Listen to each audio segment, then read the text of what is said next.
Now we have two speakers today. Of course, Barbara Gaines making one of her return visits to the City Club. Founder and artistic director of Shakespeare Theater. She gone for all the way from a street on Dearborn Street to the lake. Barbara is the founder and artistic director of Chicago Shakespeare Theater, won all these awards, all these other things, and she's really a good egg. Big round of applause. Not yet. What? I have to. Also speaking will be Criss Henderson, otherwise known as Double S. Surprise, he's not running for office because many people running for office today have a double consonant at the end of their name. So, Shakespeare, executive director, produced Chicago Shakespeare Theater the past 26 seasons. Don't look that, very impressive. He also has won a lot of awards, the Laurence Olivier, Joseph Jefferson, all that other kind of stuff. They're really important people. But now, despite what my wife is saying, when it comes to Shakespeare, I'm right there. Barbara, what I'm about to do gives a new definition to the word chutzpah. Jay, turn around. I don't want to be intimidated. All right, here we go. 417 years ago, this allegedly was said by a guy named Henry V. The Battle of Agincourt. We happy many, we band of brothers and sisters, for today that dines at the City Club shall be my brother and sister. This day shall gentle your admiration of this event, and those belonging to some other club event, probably asleep. They also shall think themselves accursed that they were not here, and hold their credit cards cheap while any speaks that listened to Barbara and Criss on their City Club day. That's it. Give me a round of applause, damn it. Barbara Gaines. I'm sure this will be in the program, right there. Thank you. I'll frame it. You'll frame it. There you go. Autograph. And then he died. Okay.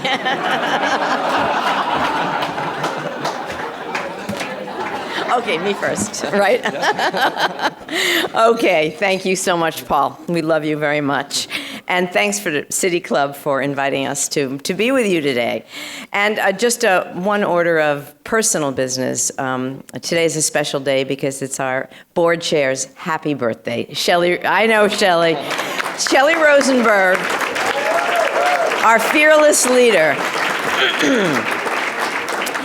Now,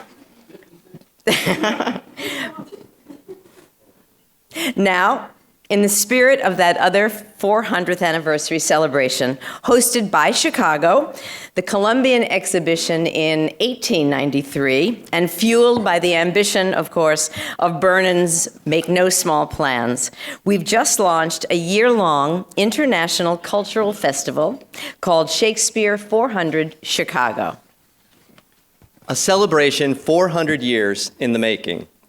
Shakespeare 400 Chicago honors the legacy of our eponymous playwright and demonstrates how his words inspire creativity and innovation across centuries and across cultures, uniting us all. So on occasion of this 400th anniversary of his death, we are proud to join the world in marking the astounding legacy that Shakespeare left behind. As audacious as the man that it honors, Shakespeare 400 Chicago will feature 1,000 artists in an astonishing 850 events spanning 120 sites across our city. All told, Chicago will host the largest of celebrations of Shakespeare in the world across disciplines in 2016.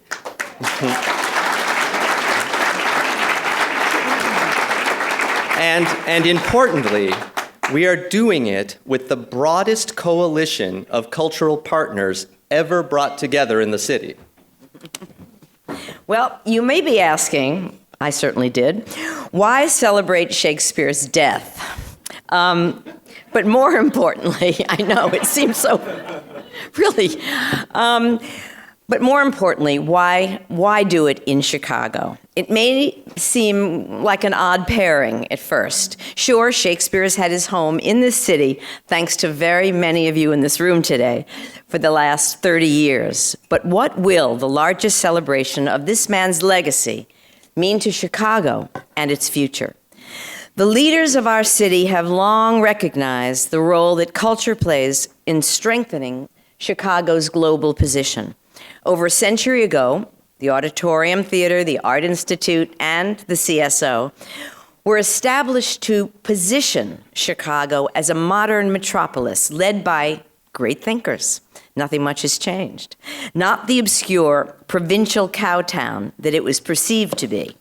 In fact, the emerging new city of Chicago was poised to lead the world into the 20th century.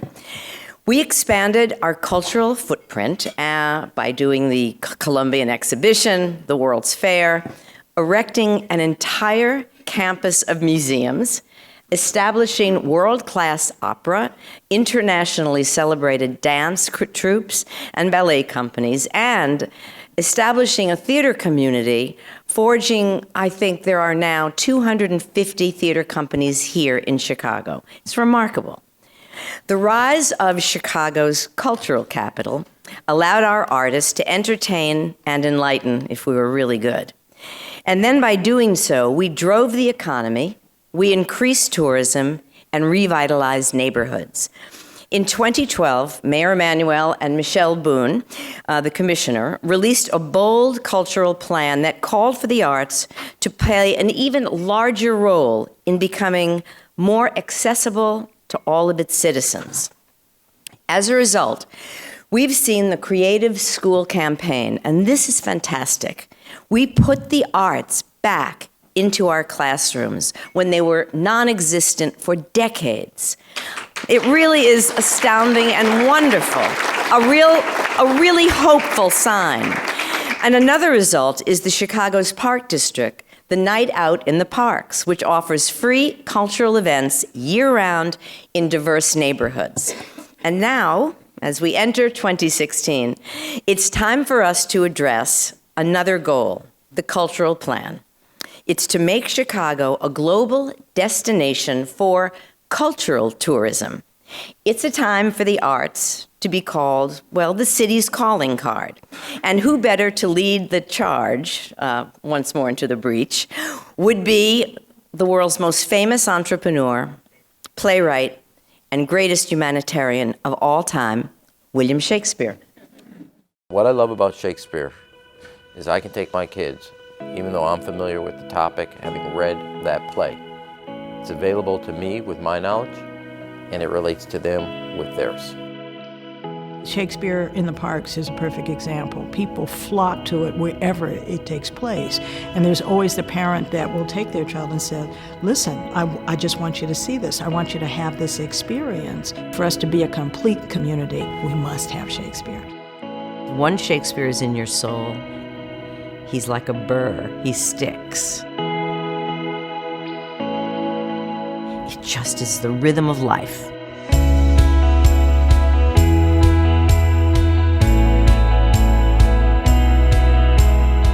There is one race, and that's the human race. There is one Shakespeare, and he's the greatest humanist who ever lived. But he's also one of the greatest entertainers.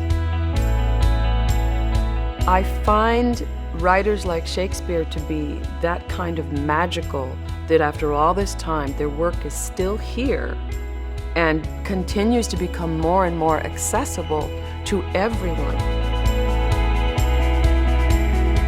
The one thing about Shakespeare's stories is they're timeless.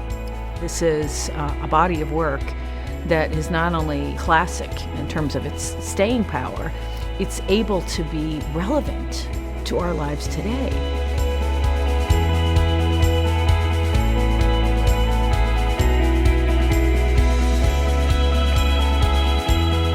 Almost every speech in Shakespeare has some kind of musical energy in that piece that is enough.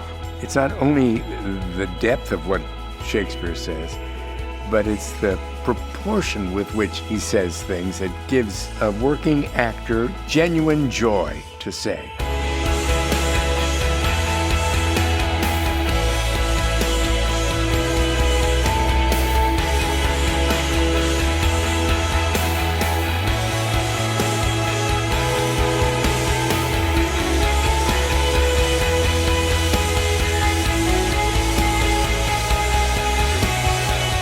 One of the great joys of living in Chicago is an opportunity to take advantage of that array of great work.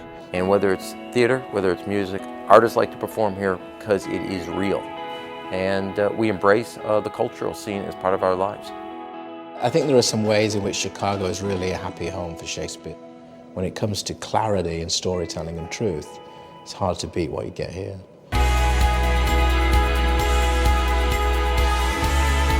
This particular journey of Shakespeare that we're on, it's a Chicago journey.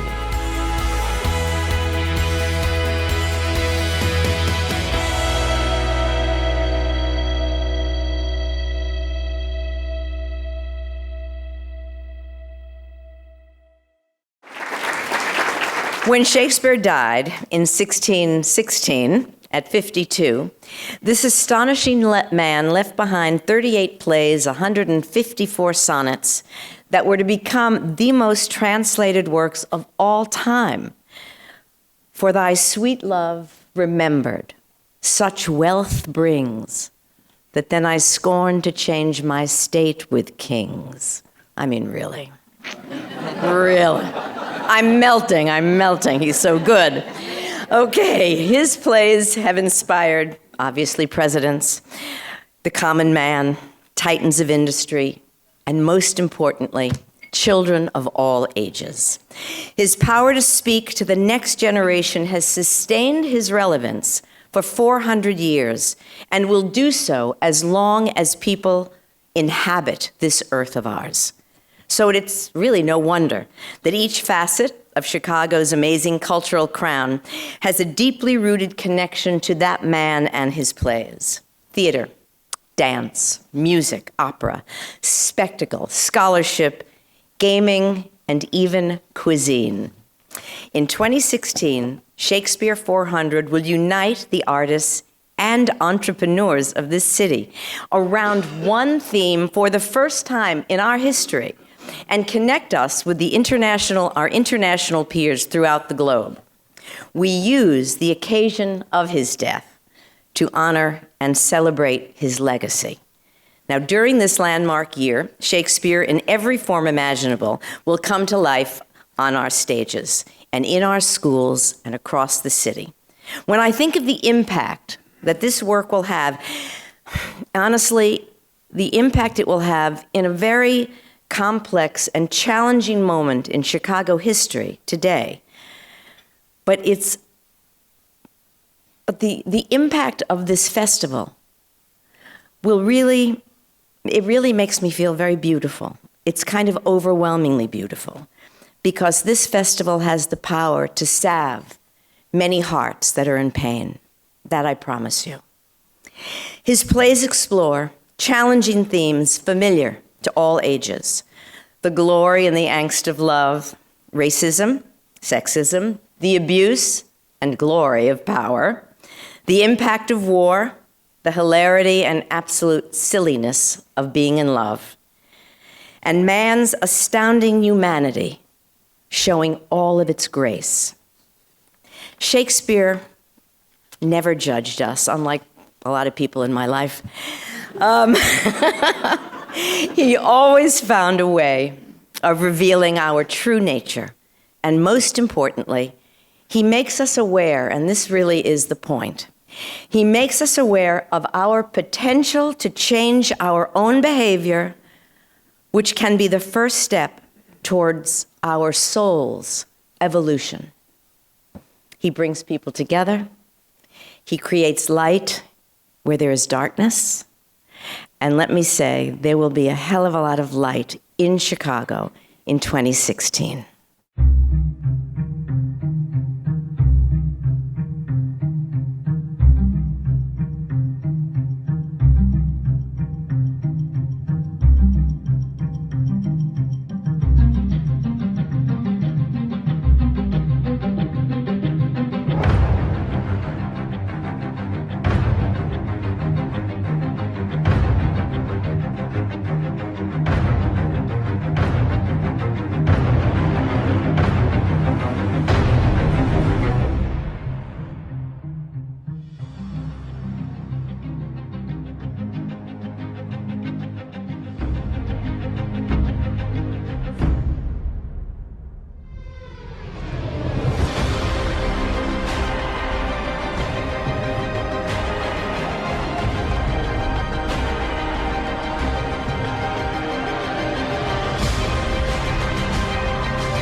It is going to be an unbelievable year for Shakespeare in 2016, and for the city of Chicago.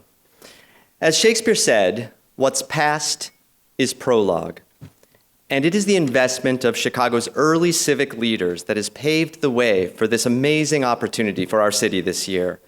Because only a town with the cultural richness, entrepreneurial spirit, and grit of Chicago would dare undertake such an endeavor. And at the center of Shakespeare 400 stands world-class work made right here in Chicago. At Chicago Shakespeare Theater this year, Barbara Gaines will mount the most ambitious project of her career, a 6-play Shakespearean history cycle called Tug of War. In 2 7-hour theatrical events, one in the spring, Paul is there, one in the spring and one in the fall, audiences will have the opportunity to binge watch 6 of Shakespeare's thrilling history plays.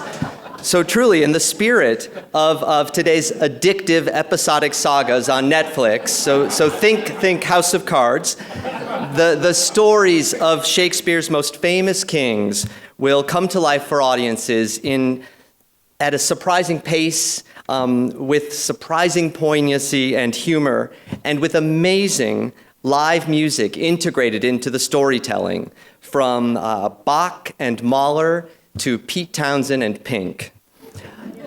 And across town at Symphony Center, the masterful Riccardo Muti will conduct our Chicago Symphony Orchestra in some of classical music's great interpretations of Shakespeare, Tchaikovsky's The Tempest and Verdi's Falstaff.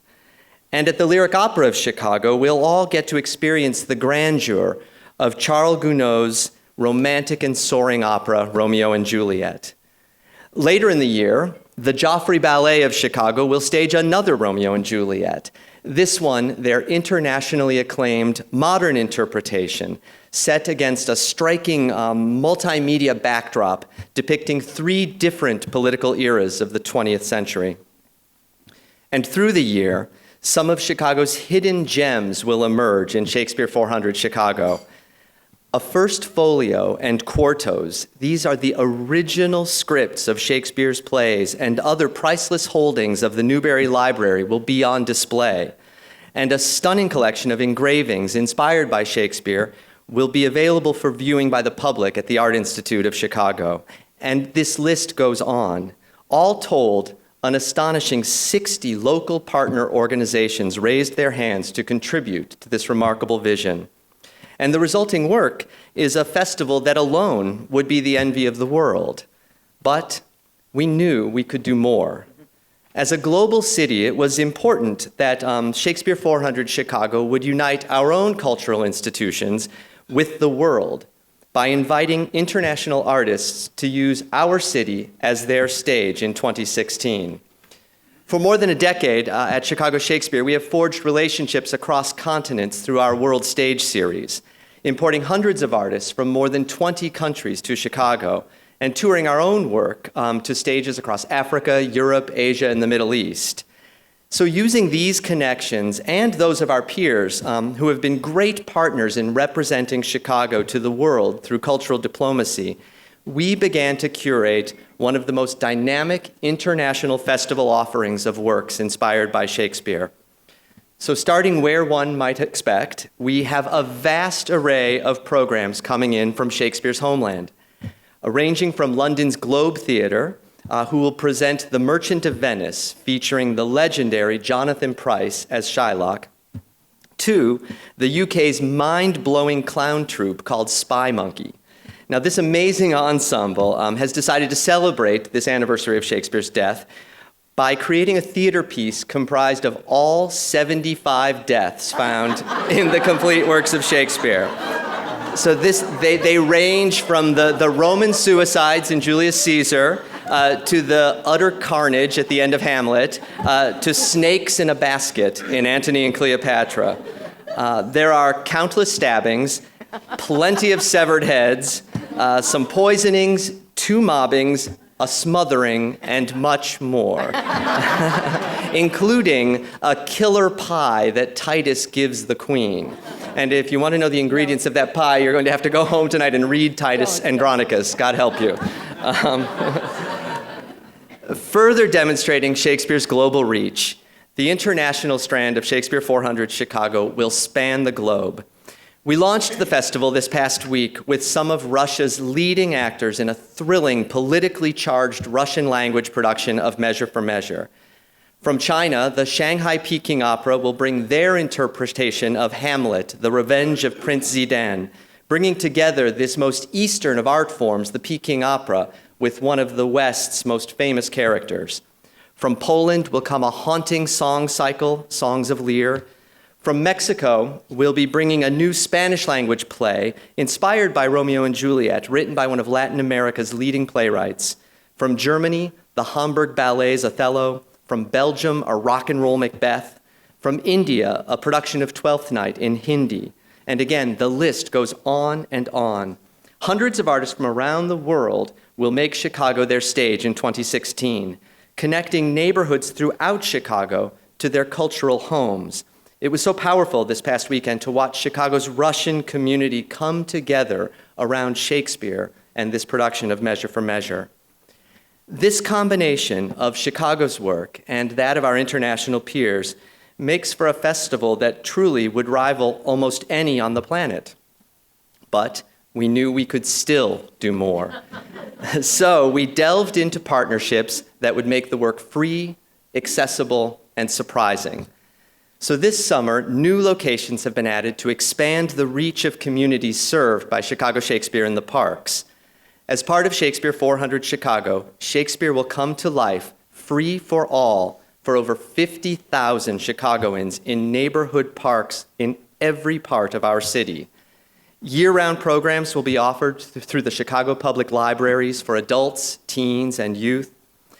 A new high school Shakespeare slam called Battle of the Bard will unite teens and teachers across the city, many from Chicago's public schools, allowing students the opportunity to explore their own voices through the words of Shakespeare.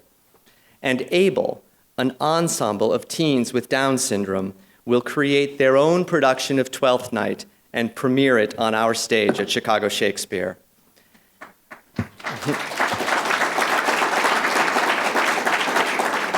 And we are also excited to harness the creativity of Chicago's incredible restaurant scene.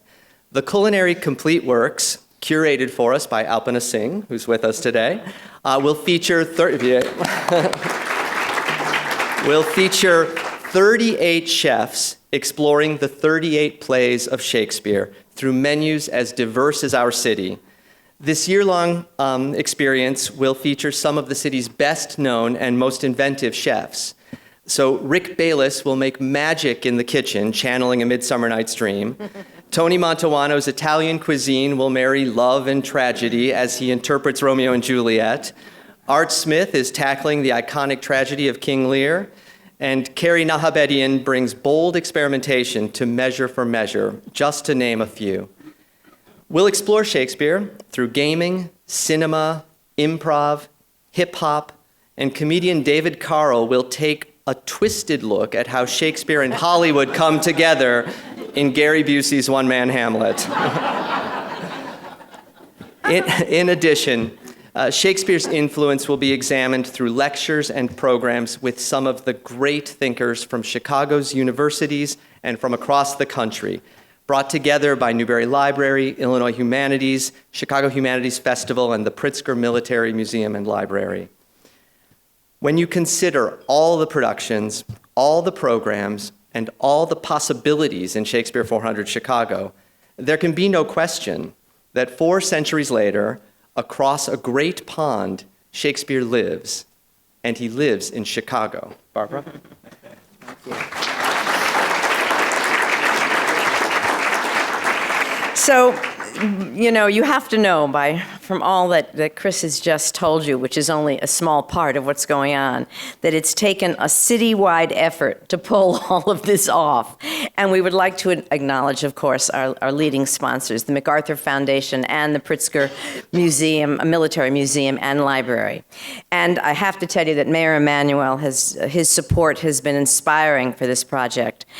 But I also like to thank two other people in this room for 16 years of support and love. That would be Jim Riley and Marilyn Gardner. Thank you so much.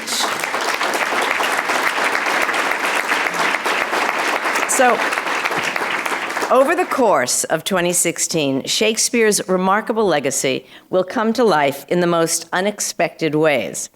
We'll be celebrating the ties that bind us all during a time when we need it the most. The arts expand creativity and our capacity for empathy. Shakespeare 400 is more than a celebration of Shakespeare. It is a celebration of shocking artistry, of ingenuity, of the human spirit, of collaboration, and a celebration of our beloved city.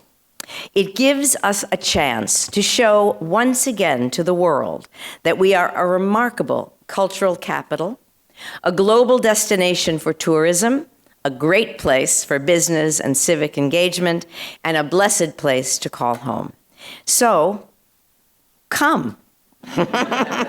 See a show, talk it up, go to a restaurant, take pride in this beautiful city of ours, and please support all of the arts so we artists can find more ways to make empowering the conscience of Shakespeare a force always for the common good. Thanks.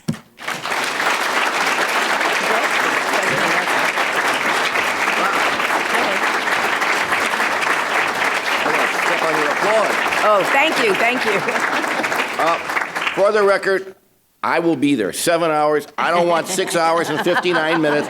7 hours, I'm there. Now, if you have questions, leading the questions and answer will be our Executive Director, Tweet Thornton, who will tell you why he will be moderating the questions. If you have them on your, write them out, and he'll take care. Tweet, get up here.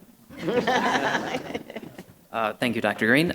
So yes, I'm the Executive Director here at the City Club of Chicago, and previously I worked as an usher at the Chicago Shakespeare Theater. That's so funny. Yeah, right out of school is my first job, and it was when I was at the DePaul Theater School, the Chicago Shakespeare Theater was looked as the gold standard in theater, and it still is today. So thank you very much for being here today. Thank you. So the very first question comes from City Club member Neil Pritz. He wants to know, is today's national political climate more comedy or tragedy? This is the City Club. Take it. It's farce. And hopefully not tragic. Right. Next question is from Kathleen Slomsky. She wonders, Shakespeare fan for life, why is First Folio going to Waukegan and not Chicago? Go ahead. Well, you know what? Because we have our own First Folio right here in Chicago. We don't need that visiting folio that's running around the world. That the Folger, I just saw it last weekend in Indiana, which is an extraordinary program that the Folger is doing. But how extraordinary that we have a First Folio right here at the Newberry Library and all of their incredible holdings that they, through their Creating Shakespeare exhibition in the fall, will make available for Chicagoans to come visit their own folio. I just should say, the First Folio, some of you may not even know what it is. It's actually the book. It's about this much, it's big, it's a folio size. And it was taken directly from the prompt scripts at the Globe Theater. So his actors, after he died, a few years after he died, made sure that those scripts were preserved. And since printing was in its infancy, at that time, each letter in these First Folios was individually set. I mean, it's a remarkable achievement.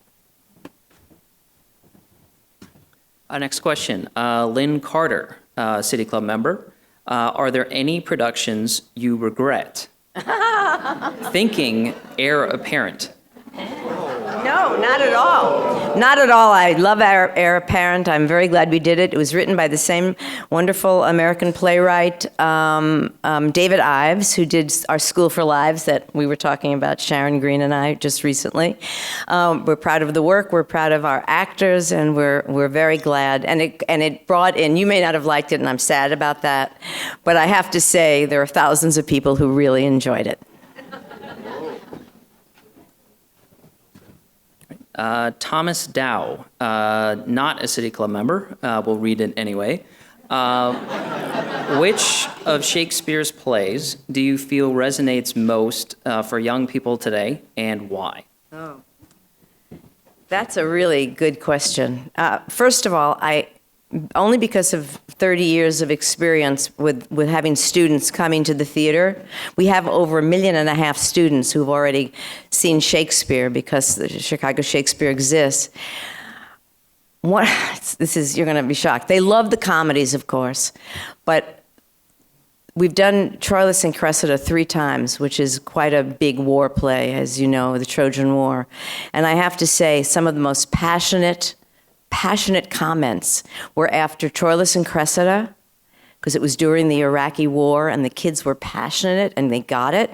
And then an extraordinary student reaction was after The Winter's Tale. I mean, this is amazing. You know, if you have great actors performing, every play is going to be relevant. Alyssa Tate. Alyssa, I can see why this job is a little tough for Paul, and he does talk about penmanship so much. If you can... That's funny. So please talk, Barbara, please talk more about how this effort can/will help the city face some of the challenges we face, and...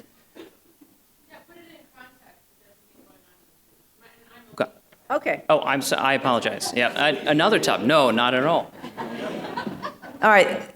So we're going through what so many American cities are going through. We're going through the horrors of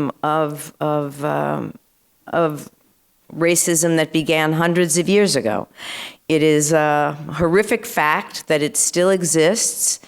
And the most important thing that Shakespeare does, and he does this better than anybody else, is, look at Shylock's words. Jews were scorned in the 1500s. You could say they're still, Eastern Europe isn't doing too well today with the Jews. But in all honesty, when 1500 and whatever, when he wrote The Merchant of Venice and he said, hath not a Jew eyes, hath not a Jew, that brilliant speech. And if you prick us, will we not bleed? If you tickle us, will we not laugh? If you scorn us, will we not revenge? These are these situations that we find across America and, quite frankly, across the world right now. We need a kind of humanism. We need to get it out there, and Shakespeare does this better than anybody else. And the arts do this, is that every soul is important. Every soul. There was no one that Shakespeare wrote about in scorn, with the exception of, pardon me, Father, a few churchmen he didn't like, but not you. But he didn't like dogs, but in all honesty, go figure. Or lawyers, well. On the other hand, and this is to Alicia Tate's question, we all have a responsibility. This is in the text, in the canon of Shakespeare. We all have a responsibility to serve our fellow man in any way we can. Whether you serve meals with love and with caring, whatever you do, it's our job to make our little corner of the world better. That's our job as part of humanity. And it's through the canon, it's through the sonnets, it's through seeing these plays, ballets, music. Don't we feel as one when we hear Amazing Grace? Doesn't that it makes me cry just thinking of the song. There's nothing that brings hearts together, and we need to do that. And therefore, going out to all of these parks with our diverse casts, our hugely talented casts, they're delicious and delightful, to go where some people feel they have been forgotten and to say, we love you and we will give you the best of us. Just come back every summer and we'll keep giving you the gifts because we care. That's what we need. We need people who care, and they are in this city. I think this is one of the greatest cities in the world because people don't give here just to have their name on a building. Although we like that. But what we really care about is people who give for that common good. And the arts are the way in.